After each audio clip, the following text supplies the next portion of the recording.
ધ્રોલ શહેરમાં પ્રવેશ કરતો રસ્તો કે જે જોડિયા તરફથી આવે છે તે ભારતમાલા પ્રોજેક્ટ અંતર્ગત તેમનું કામ ચાલુ છે અને તેમાં ધ્રોલ શહેરમાં પ્રવેશ કરવા માટે ડાયવર્ઝનો આપેલા છે તે ખૂબ જ ખરાબ થઈ ગયા છે અને તેમાં મોટા મોટા ખાડા પડી ગયા છે અને ખૂબ જ ધૂળ ઉડે છે. ત્યાંના આજુબાજુના ખેડૂતોને તે ધૂળના કારણે પાકમાં પણ મોટો નુકસાન થયો છે. તેના માટે આજ રોજ ધ્રોલ શહેર કોંગ્રેસ સમિતિ દ્વારા આવેદન આપવામાં આવ્યું ત્યારે ધ્રોલ શહેર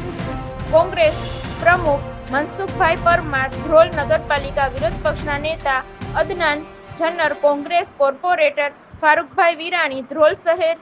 કોંગ્રેસ મહામંત્રી હેમંતભાઈ ચાવડા, કોંગ્રેસ આગેવાન જયેન્દ્રસિંહ ઝાલા, જીતુભાઈ ચૌહાણ, મહિલા કોંગ્રેસ પ્રમુખ મુમતાઝબેન બબ્બર, લઘુમતી ડિપાર્ટમેન્ટના પ્રમુખ ફારૂકભાઈ મેમણ, ફિરોઝભાઈ નાગાણી, કેવી ચાવડા, રાજેશભાઈ વાઘેલા, સોયબભાઈ કાજી, ઓબીસી ડિપાર્ટમેન્ટના પ્રમુખ